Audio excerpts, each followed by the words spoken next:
Carson Hicks, and Happy New Year. It's good to be back on here. It's been a minute since I last recorded and uploaded anything for this channel. If you're still a subscriber, congratulations. You've weathered the drought, the famine of content on this channel. I've never really committed to an amount of time and energy to commit to this, but it is something I want to continue to do as I'm able. And I've mostly given a lot of this time and energy to this new effort with Rich Lusk, and that's been about every 2 weeks we record something. So not super consistent there either. So I feel like I've got lots of stuff on my mind, and so I feel like I need to get on more frequently and sort of unburden my brain with all this stuff, and figure I might as well do it here for you. So this is kind of a weird, aimless episode. I'm going to try this and see how it goes, and maybe this will be a format for future things, but it's kind of just a what's on my mind episode, and I'm going to cover perhaps a lot of different topics here, so we'll just see how it goes. But it's the new year. I'm recording this on January the 4th, 2023. So it's that time of year where, as my wife showed me from Babylon Bee, where a man takes his 13th annual before picture in the mirror. That my wife almost lost it last night reading that, because there may be somebody in her life who has done something like that more than once. I'm not quite sure. But no, it's funny because when it comes to weight loss, there's a lot of people talking about health and weight loss and all that stuff. And this is the time of year that people really start to focus. I'm focusing, so I'm doing kind of my traditional thing that I do. And I saw somebody post on Facebook the other day, I'm going to I've lost a lot of weight. I'm doing this person was doing like a carnivore diet, and said I've lost a ton of weight, and I'm hoping that I can make it more of a lifestyle this time and not do this yo-yo thing. And I commented, why can't the yo-yo be a lifestyle? And I'm sure everyone thought I was joking. I'm really not, actually. I can show you a screenshot. I've been tracking my weight on this app since 2011, so over a decade, and like yo-yo is my thing. There's like a weight that like a max weight that I've allowed myself to get to a bunch of different times. And I know how to lose that weight. And once every 2 years, I decide, you know what, I'm too fat and I need to get after it. And I get after it and I lose, like, honestly, I mean, I'm kind of a bigger guy. Maybe I'm about 6 foot. I can weigh 200 pounds and it doesn't look bad, like terrible. I'm over 200 right now. I'm more like I'm almost 215, which is fat, definitely fat, and fatter than I want to be. But honestly, like even with the most aggressive, long-term dieting and exercising, I struggle to get below like 180. So like, I think 185 to 190 is probably where I'm supposed to be. So anyway, but seriously, somebody tell me I'm wrong here, but why is that not a lifestyle? Like, why can't the lifestyle be, I try to kind of maintain my weight, and I don't obsess about my weight and my fitness. I try to, run and exercise regularly, and I try not to be a glutton. And then if I find myself fatter than I think is appropriate, then I buckle down for a couple of months and I get skinnier, and then we start the cycle over again. And usually it takes about a year, maybe 2 years to get back to a place where I'm like, oh, it's time to do that again. I don't know what's wrong with that personally, but you do you. I guess that's just how I've approached it. What else? One of the topics on my mind recently has been authority in the Christian life, and I really think Protestants have a terrible relationship with authority. We just struggle with submission to authority. I think we have all of these kind of existential crises because we don't have any sort of final authority. Our final authority is rather than sola scriptura, it's solo scriptura. It's like me and my Bible. What do I think? And my friend Josh Gibbs, who has a podcast called Proverbial. If you haven't checked it out, it's a tremendous podcast. I don't listen to it religiously. My oldest son does and tells me about the best episodes, and I go in and listen to those. But I really love everything. I've listened to probably 30 different episodes, and they're all wonderful. So highly recommend it. But he grew up. He talked about, he's Eastern Orthodox now, and he grew up Protestant, evangelical, and again, I'm paraphrasing what my son told me about the episode because I haven't listened to it, but he said basically he grew up in a family with a father who every single Sunday his tradition was to get in the car and just talk trash about the sermon that was preached. And when he established his own home, he just realized that's really unhealthy. I don't want to live that way anymore. I don't want my kids to live that way. And so he kind of fled for a much more authoritarian kind of church, where he just had to submit, and it wasn't really up to him to decide what his doctrine was or what was right or wrong. And so he landed on Eastern Orthodox, the Eastern Orthodox Church. And obviously I'm not Eastern Orthodox. I don't recommend you become Eastern Orthodox, but I totally understand where he's coming from. And it's a huge weight off your shoulders to just say, hey, I'm under authority. Those decisions aren't my decisions. So I'm just going to follow what the church teaches. Protestants don't really get to say that. Like, Protestants feel like we've got to figure every single thing out. And if we don't have every single jot and tittle of our doctrine worked out, then somehow we're not real Christians. We're not serious Christians. And I don't think, I think there's a few people that are called to that work. Typically a pastor, theologians, scholars. But I don't think most of us are. And I think it's a real blessing to say, I'm not really sure what I believe on that topic. But I support whatever it is my church teaches. and I'm not really interested in learning more about that right now. Thanks, or having that discussion. That's one side of it. Just in general, I think church membership and authority and being under authority, we just kind of have this sort of we're Americans, part of our DNA is sort of and our origin story is like rebelling against authority, even though I know that's not true. There's a lot of people who would argue with that. I think it probably actually kind of is, but that's beside the point. But then as Protestants, our name is Protestants, right? I mean, our name is like we rebelled and protested against the church and did our own thing. So it's part of our DNA there too. If you're from the Western United States, it's all about the pioneers and the Wild West, and that's part of their DNA too. So it's like you just get, for a lot of Americans, being your own independent, the pull yourself up by your bootstraps and being your own man, like that's really part of our DNA, and it's hard to shake. And I think it's there's obviously some great things about it. There's courage and bravery and self-reliance and all that good stuff. But it's also, I think, really troublesome. I see in marriages and in families, I see a lot of dads who just don't aren't under any authority and bristle under any authority. They can't find a boss that they respect and will follow. They can't find a church or leaders that they agree with or will follow. And that's just God, the world is hierarchical. God built it that way. Sorry. It just is that way. Everyone is either above or below you in some sort of hierarchy, and multiple different layers of hierarchies. This is the world that God made. And I always think of that Fleet Foxes song, Helplessness Blues, where he says, I was raised up believing I was somehow unique.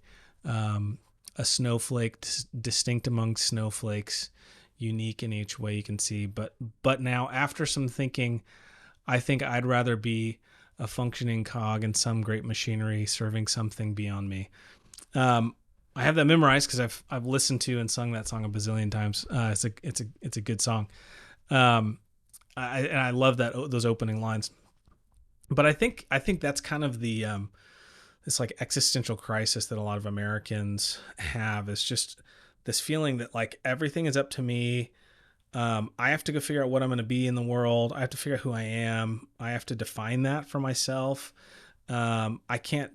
There's no one above me. It's just me, and then that kind of calcifies into like this inability to submit to anything. And it rears its ugly head in a lot of places. So, if you're, one obvious place to start, if you're a Christian man, if your family are not, if you're not under the authority of a church, do that. It will be good for your soul. And I would recommend you become a member of an imperfect church. I know it's hard to swallow, but try that. All right, I'll move on. I'm also thinking about teenagers. Our church is we only do Sunday school 1 month out of every quarter. So we take 1 month and we just focus on Sunday school, and then we take the next 2 months off. We found that to be a good rhythm for our church. And every time we do Sunday school, we always have one adult class that is either on parenting or on marriage, because we feel like it's one of our distinctives is keeping our kids. So we feel like family and marriage and child rearing is really essential to our focus as a church at this phase, this season. So we don't think we can teach on that stuff enough, and so we're just going to keep doing it. So this January we'll be doing on the parenting side a class on teenagers. Our church is like 70% kids. It's just a ton of kids. We're about 300 members, and yeah, probably 200 of those are kids, and mostly under the teenage phase, but we probably have a solid 25, 30 teenagers, 40 maybe. I don't know what the number is, but it's a good chunk of kids, and mostly early teens. We have like just 1 or 2 kids here and there who are like leaving to college, including some of my own. My oldest is just committed to going to New St. Andrews College, which is my alma mater, so I'm pumped for him. But yeah, so we're gonna teach on teenagers. I'm gonna teach on teenagers generally, and I think I'm gonna also teach on raising teenage boys. And Darren Drown is one of the members of our church, and he's a parish leader. He's going to be teaching on girls. He's got 5 girls, and he's got 2 of them in college, a third about to go off to college. So yeah, we're a younger church. So he and I happen to be the old guys who have some experience with teens. But yeah, it's interesting. I think there's a lot of interesting stuff to dive into with raising teenagers, and boys and girls are so different. And how you're raising them, what you're doing in those last years.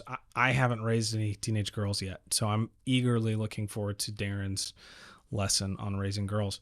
I've got 3 teenage boys, and so I'm pretty well acquainted with what that looks like. And although I'll say all 3 of my teenage boys, are very different from each other.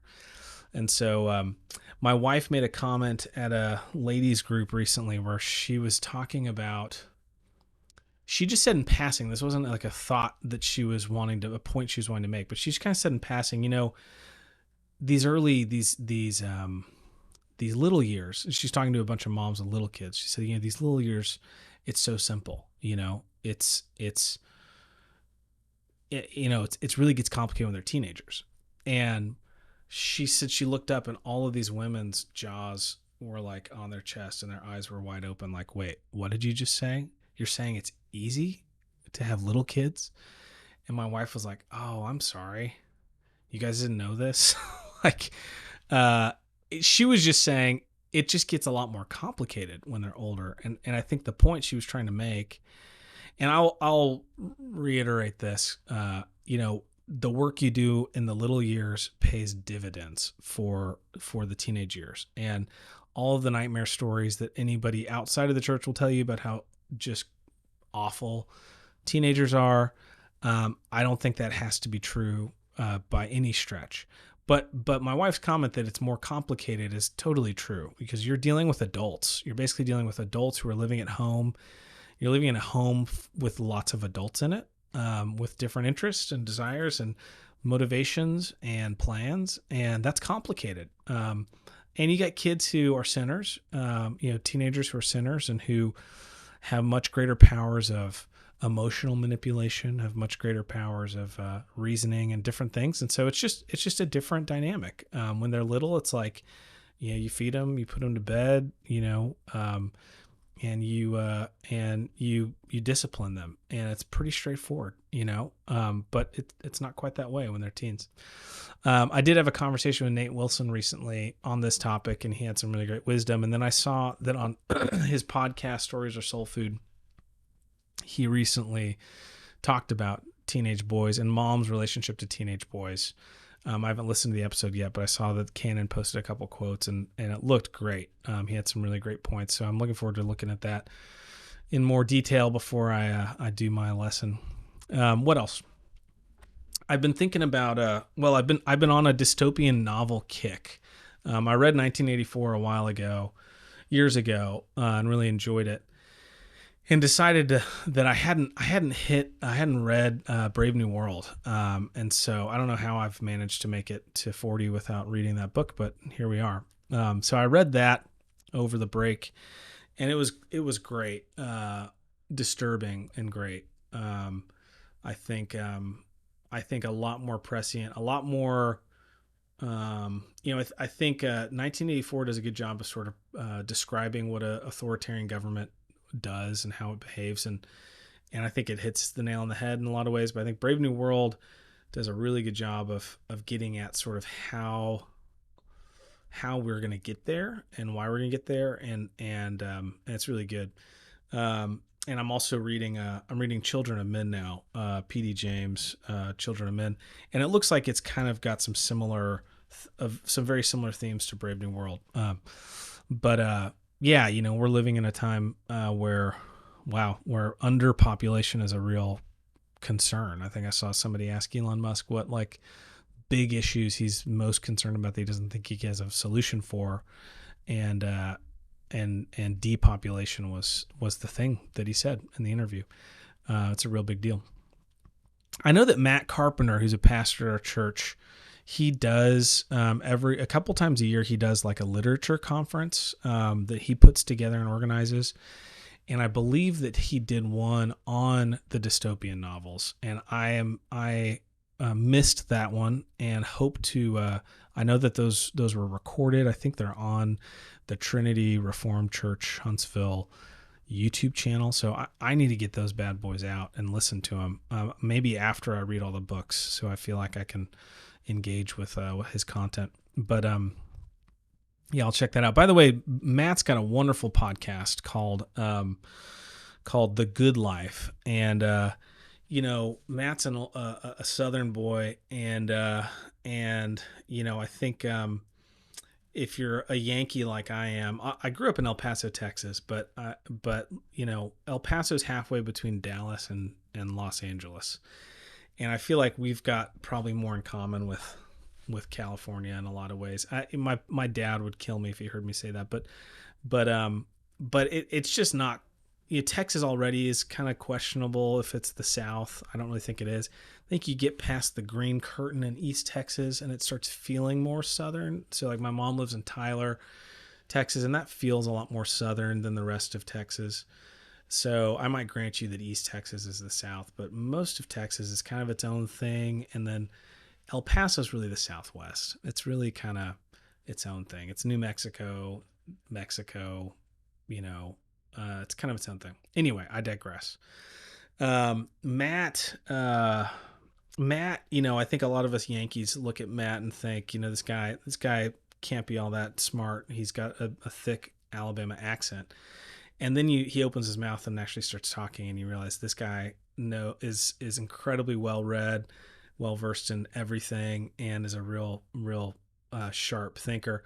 So he's got this podcast called The Good Life, and he just kind of keeps plugging away at this thing and inviting people on. And I've been listening, and it just gets more and more impressive, the folks that have been jumping on his podcast.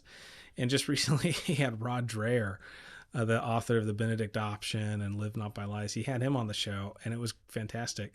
But anyway, I would encourage you to check out Matt's podcast. Subscribe to that if you haven't already, because it's really good, and a lot of fun.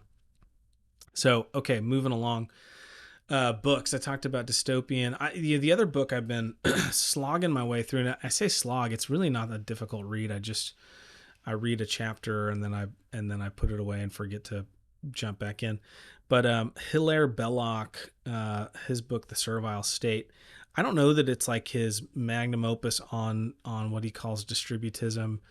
I think there's another one. I'm forgetting the name of it, but he's a Catholic, and he's pretty critical, I think, of Protestants. I think he kind of ties a lot of the evils of capitalism to the Protestant Reformation, or to sort of some changes that happen concurrently. He doesn't at all point to the Protestant Reformation as the problem, but he does point to, I think it's King Henry VIII.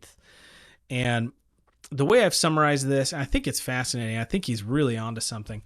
He defines capitalism in a different way than I think we normally would define it. I think for average Joe, capitalism just means free market.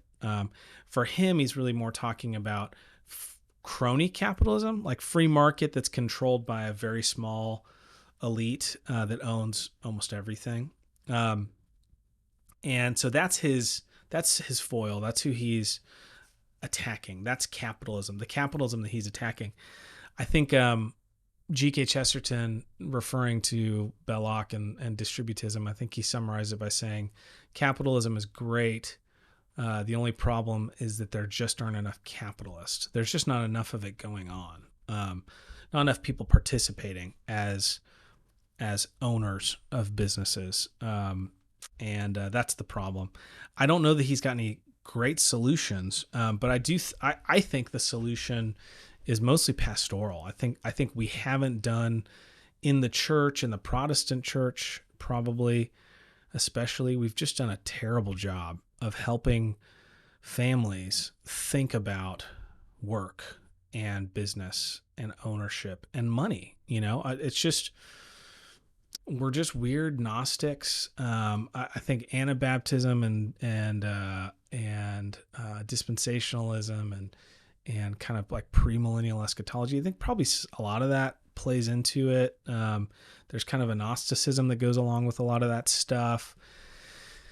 I don't know what all the reasons are, but it seems like most Americans have kind of just checked out and have sort of accepted the idea of being workers. And the idea of being an owner or being an entrepreneur, that's like a weird special class and category of people. And it's not really something that Christians do, because really ambition for money or for, ownership of a business, that's really kind of dirty, and you're probably sinning if you want that. It's interesting, the church is willing, what sins the church is willing to speak out against. Like, you don't hear churches speaking out against gluttony. You don't hear the church speaking out really against drunkenness, or laziness. There's a lot of the 7 deadlies that the church shouldn't even touch. But greed is one that we seem to be happy to talk trash about, because most of us aren't wealthy. Most of us have happily accepted the role of a worker, or a slave, really. And the book Servile State is really talking about how slavery is kind of the default mode of the world, of the economy. You have owners and you have slaves. And his definition of a slave is somebody who works for a subsistence. You basically trade all of your time in exchange for a roof and clothes and food. And frankly, if you look at America today, it'd be hard to argue that that's not what we mostly have. We have owner class, the elites who own, the big companies. And then we have employees, who don't own any of it. And they make good money. They have good subsistence. They have lots of, disposable income, to spend on stupid stuff. But your time is not your own. You've contracted all of your time to an employer. So anyway, I think the Servile State, I'm working my way through it because I really do think he's onto something. I think it's really good. I'm kind of in the second half of the book, and we'll see if he's got solutions. I think, like I said, I think the solution is pastoral. I think pastors, churches need to catch a vision for this stuff and start teaching and preaching on it a lot. this came up in an elder meeting recently because we're thinking about fundraising, and the whole topic of teaching about money feels icky to so many of us in church leadership. And I totally get it. I feel that way too. And I'm just trying to think about, why do I feel that way? And it's funny because I asked this question at our elder meeting. I said, okay, if we were to make a list of the top 3 biggest issues in all of the marriages in our church, what number would money be? Would money be on that list? And it's like, yeah, money would be on that list for almost every family. So if money is a challenge, problem, stressor for most Christians, and the job of the church is to shepherd the flock, shouldn't we be teaching about it? Shouldn't we be teaching a lot about it? Anyway, I just think that's interesting, and I'm not throwing stones. I'm throwing those stones right at me. I'm a leader at a church who sets the tone and agenda for what we teach, and I'm one of the guys that's responsible for that. And I just am being, reflective there and going, we should probably talk a lot more about this and think a lot more about it. I've done a lot of teaching and thinking about the household and about work and about, seasons of a man's life. I think there's a lot more work to be done there. And just ambition in general, I think men in the church don't have nearly enough ambition, probably, in their careers. I think the church in our circles tends to really push men to be more ambitious about like family worship and about disciplining their kids and all that stuff, which is all, you should be ambitious about that stuff and focus on. But if you can't go out into the world and lead and crush it, in the name of Jesus, that's a problem. I was just, I got on a rabbit trail the other day reading, if you haven't read Eugen Rosenstock-Huessy, he's a really wonderful Christian thinker from the 40s, 50s, 60s. He taught at Dartmouth. He's from Germany. I took an elective on him, taught by Peter Leithart when I was at New St. Andrews. And he's got a concept of the cross of Christ, and he talks about, this idea of being sort of stretched out on the cross of reality is what he calls it, and it's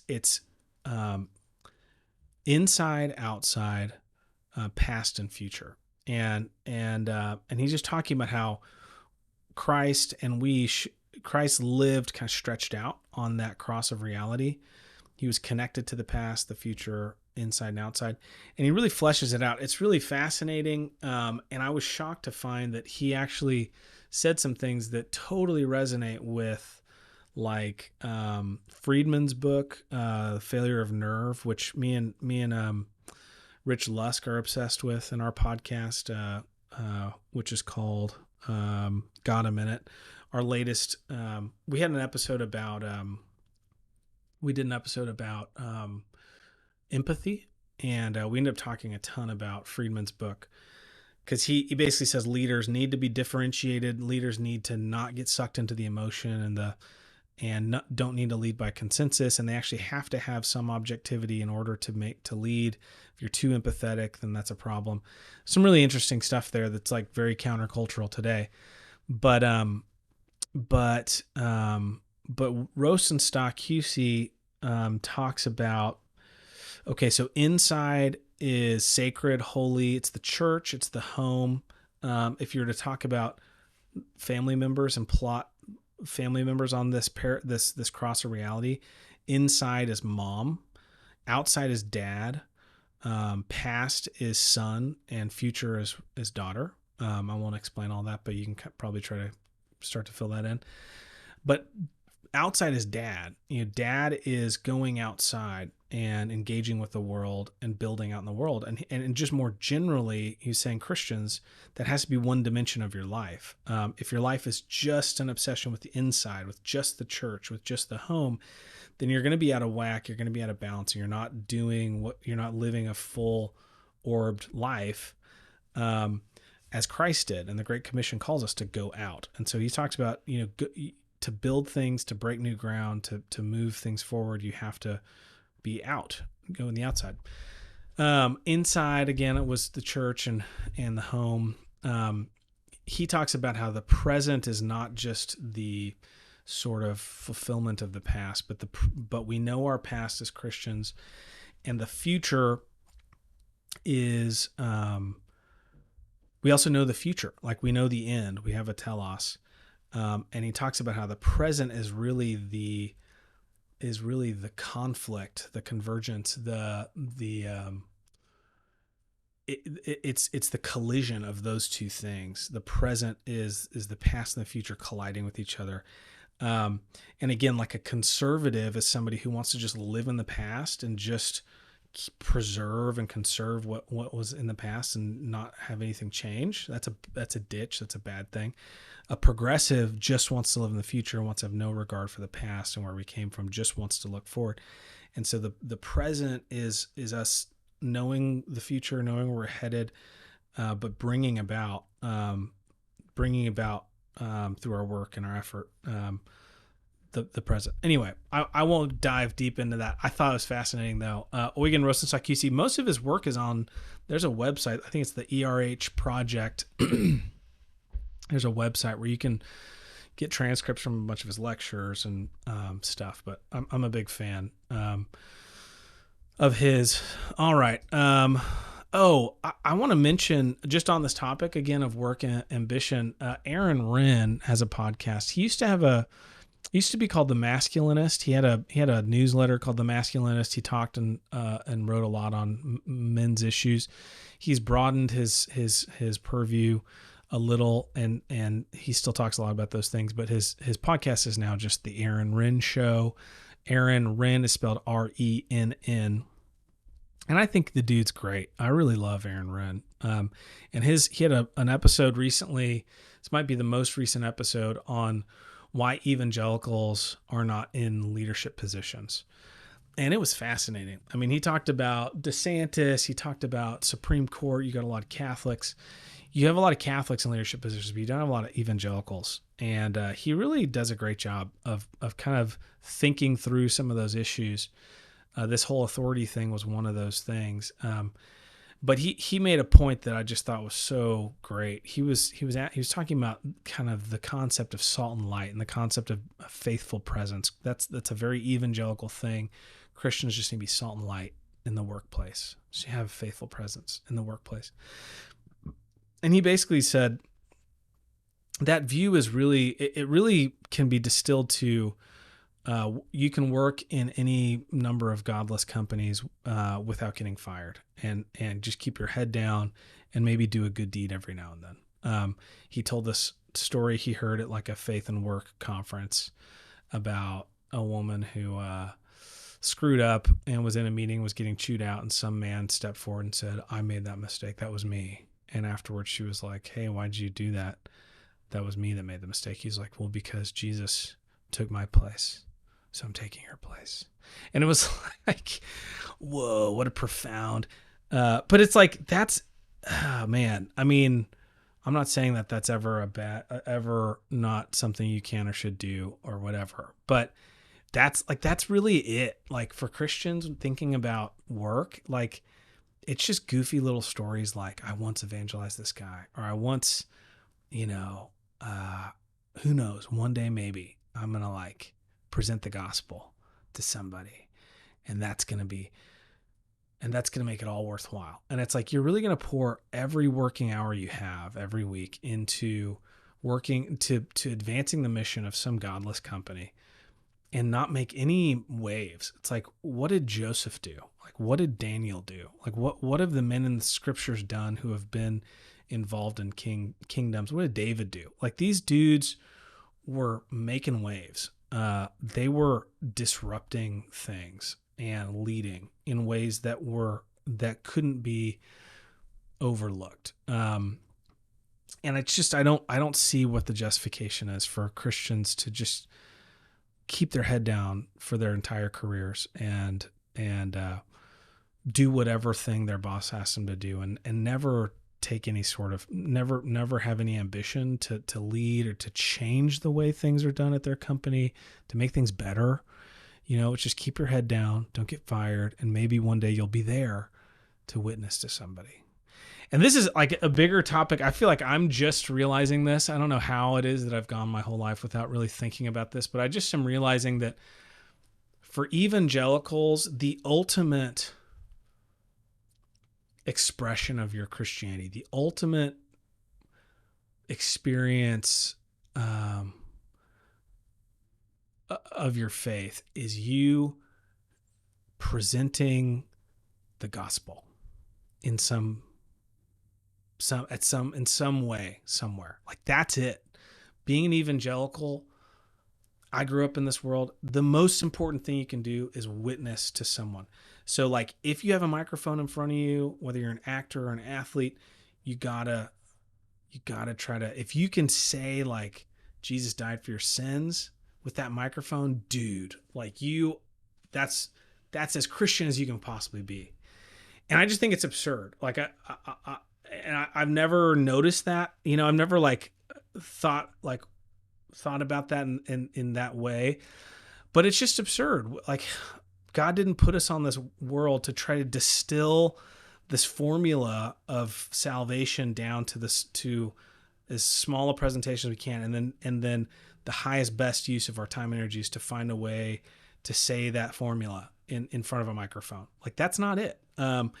He put us on this planet, to be fruitful, multiply, and subdue the earth. Subduing the earth is not handing out tracts. And then Christ, recapitulation of the creation mandate is all authority has been given to me. Therefore, I think we forget that when we talk about the Great Commission, we skip the first part where Jesus is saying, hey, all authority both in heaven and on earth has been given to me. Therefore, go ye therefore and disciple the nations, baptizing them in my name. And again, disciple the nations does not mean hand out tracts. It doesn't mean distill all my teaching to one little formula so that you can come up with a conversion experience where somebody says the sinner's prayer and becomes a Christian. Sinner's prayer is not in the Bible. That's not a thing in the Bible. Okay, that's an evangelical tradition. Conversionism is the evangelical version of baptismal regeneration. It's like the evangelicals are quick to criticize Catholics for being sacerdotalists when evangelicals do the same thing. Your campfire experience, that's the pinnacle. Anyway, I won't rant on this for too long because I get worked up. But I really do think mission outside, engaging with the world, building, being leaders, making the world a better place, subduing the earth under the authority, with the authority, going with the authority of Jesus Christ and bringing his kingdom on earth as it is in heaven.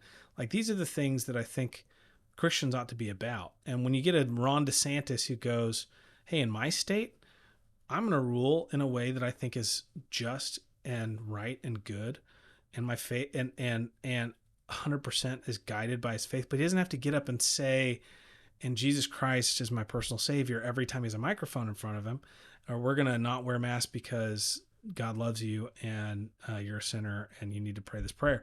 Like that's not like he's being a Christian by leading well, by taking responsibility and being ambitious anyway, I'll say one other thing about the Aaron Rinn podcast. You should totally listen to it because he talked about calling and about how evangelicals have a weak view of calling. And the example he gave for himself was he was like, I've got this newsletter and I've got lots of followers and tons of people that listen to my podcast.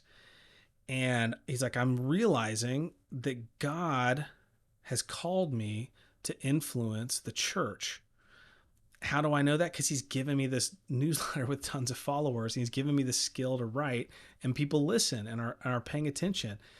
And so now I have a calling. I have an obligation actually to be a good steward of these gifts and do this work that God's made me to do. And this again goes back to authority. I think authority and hierarchy, the negative view that I think we Americans tend to think when we think of hierarchy and classes. We tend to think of entitlement, people that are higher up the food chain who are entitled, who just inherited a bunch of money and just think that the world owes them something just because of their birth. I don't think that's ever how. I think that's the propaganda against class and against nobility and against hierarchy. The reality in a Christian world, the reality is that the world's hierarchical. To whom much is given, much is required. When you have higher status or higher influence or greater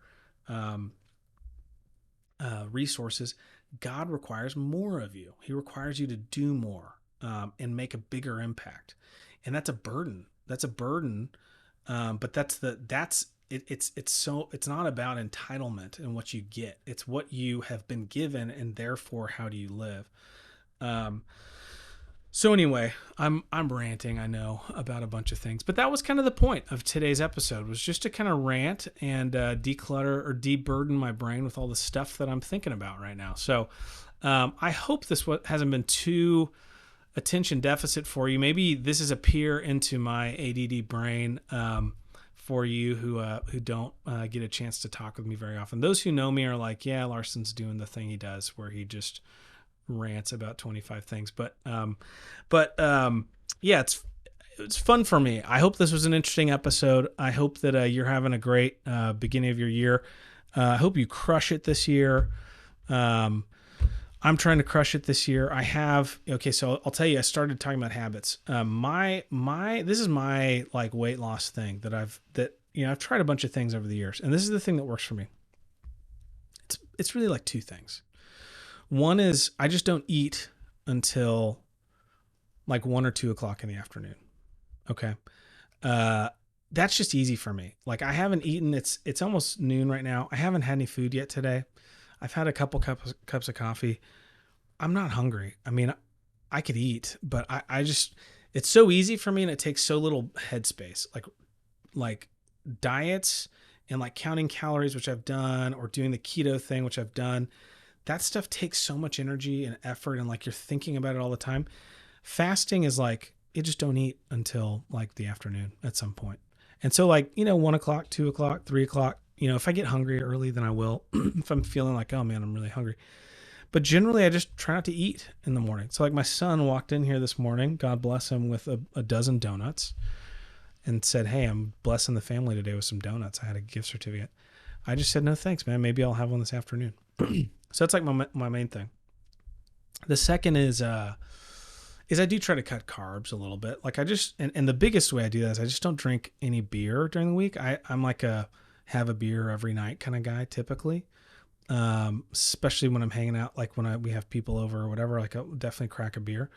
So I just like don't have a beer in the evenings. Just don't drink alcohol in general during the week and just save that for the weekend. That's like the second thing. And I know there's a ton of calories in like beer and wine. And so I just don't drink it during the week. And I don't like, okay, so I do have this real Achilles heel of Ben and Jerry's ice cream. I love Ben and Jerry's ice cream so much. I think they made a deal with the devil, and their ice cream's amazing. So I will tuck into, a little bit of ice cream on a pretty regular basis in the evening if I'm staying up late. And so I just cut that off too. So it's really just like, okay, try to ease back on the carbs, no alcohol during the week, and just don't eat until like the afternoon. And that generally, I do that. Oh, and then I feel like diet's 85% and exercise is like that little 15% sort of like, catalyst that really kicks it up a notch. And so I do try to like run a couple times a week or just do something, active a couple times a week. And I feel like if I do all those things, I'm going to lose like 20 or 30 pounds over the course of 3 or 4 months. If I just do that, maybe less than that. I could show you my diagram of all my last like 15 years. And I do this, every 18 months or so. And I usually lose like 20, 30 pounds. And then I slowly put it back on over the course of a year and a half. And I do it again. So anyway, that's what I'm doing. I'm being very cocky about it. God's going to make this one just be so much more difficult. It's not going to work. And I'm going to be eating my own words here. But anyway, thanks for tuning in and just listen to me rant on this episode. I hope you're having a great day, great week, and look forward to coming back and having you on the show again. All right. We will talk to you later. Bye.